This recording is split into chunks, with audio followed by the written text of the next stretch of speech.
Assalamualaikum warahmatullahi wabarakatuh. Saya Faisal Kurniawan, NIM 328021000039. Indonesia mulai memasuki era penyiaran TV digital terrestrial free to air.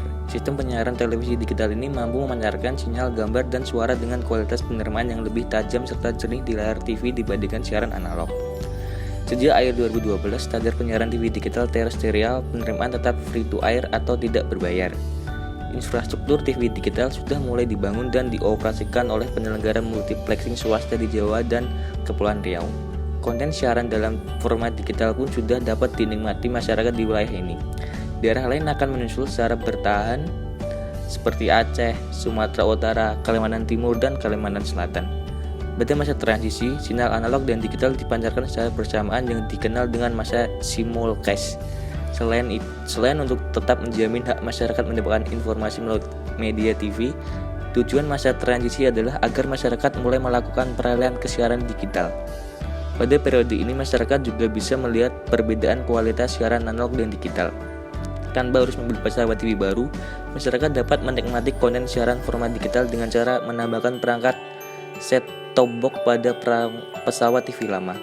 Set-top box adalah alat bantu penerima siaran digital yang berfungsi mengkonversi dan mengkompresi sinyal digital sehingga dapat diterima pada pesawat TV analog.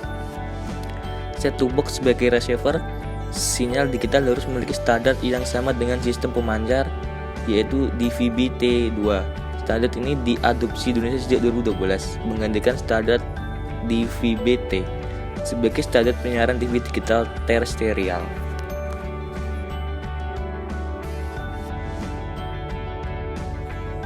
Dan sekarang saya akan menjelaskan tentang keunggulan dan kelemahan sistem penyiaran digital. Keunggulan sistem penyiaran digital antara lain, yang pertama, penyiaran digital menghasilkan gambar yang lebih stabil dan tajam.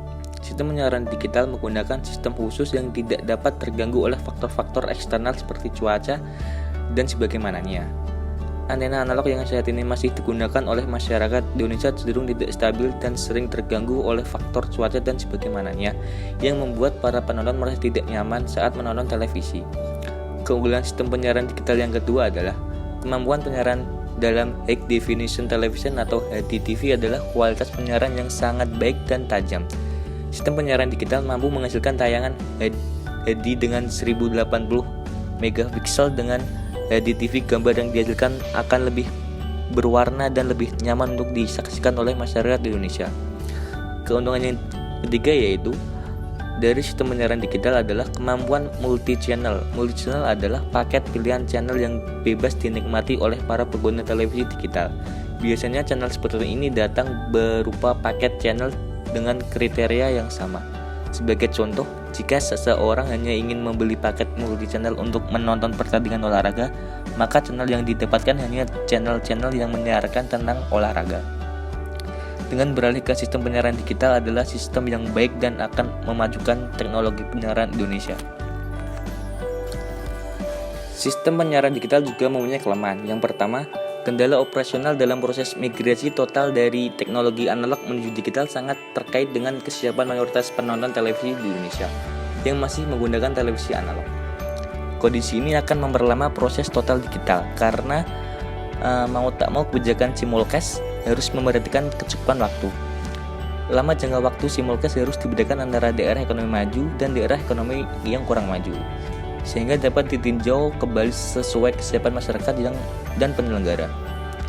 Sehingga jika pada akhirnya TV analog dapat dihadirkan secara total, tidak menimbulkan kesenjangan baru, bahkan tidak masyarakat belum sepenuhnya siap. Perlu dibuka kemungkinan lain, yakni tidak harus dilakukan total switch off pada televisi analog. Kedua, secara teknis terkadang masih muncul gangguan siaran berupa cliff effect dan blank spot dalam proses siaran digital.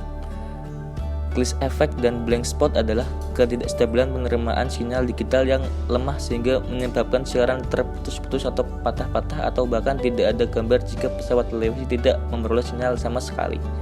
Yang ketiga, bagi lembaga pengelola penyiaran, dalam jangka pendek, digitalisasi juga mengakibatkan kerugian secara teknis.